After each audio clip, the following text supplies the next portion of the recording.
বিনিয়োগকারীরা দেশে আসলে রাজনৈতিক সরকার খোঁজে, তাই দেশের স্বার্থে রাজনৈতিক সরকার প্রয়োজন, এমন মন্তব্য করেছেন চট্টগ্রাম সিটি কর্পোরেশনের mayor doctor Shahadat Hossain.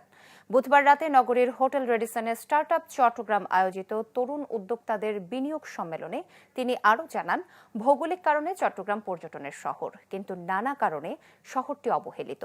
চট্টগ্রামকে one city two টাউনে পরিণত করা গেলে তরুণদের কর্মসংস্থান ও বিনিয়োগ দুটোই বাড়বে। মহানগর বিএনপি নেতা এস.এম. সাইফুল আলম ও স্টার্টআপ চট্টগ্রামের উদ্ভাবক আল মুকশেদ আলম আলভি এ সময় বক্তব্য রাখেন। ইকোসিস্টেমটা এবং সিস্টেমটা ঠিক করতে হবে, নাহলে বিনিয়োগকারী যে ইনভেস্টর যে টাকা ঢালবে ওর টাকাটা যে সেফ, সেটা সে কেমনে অ্যাসুরেন্স পাবে। যারা আইডিয়া নিয়ে আসছে সে আইডিয়া কিভাবে ইমপ্লিমেন্ট করা যায় সেটা নিয়ে কাজ করা, সেই লক্ষ্যে ইনভেস্টিং চট্টগ্রাম আমরা প্রথমবারের মতো ইনোগ্রেশন সিরামনিটা এবার করলাম। 2016 সালে যেটা প্রজেক্ট ছিল 6,000 কোটি টাকা, সেটা হয়ে গেছে 13,000 কোটি টাকা। কাজে আজকে এই যে আনপ্ল্যান ওয়েতে টাকাটা খরচ হয়ে গেছে, বছরের পর বছর বেড়েছে, মেগা প্রজেক্ট হয়েছে এবং মেগা দুর্নীতি হয়েছে।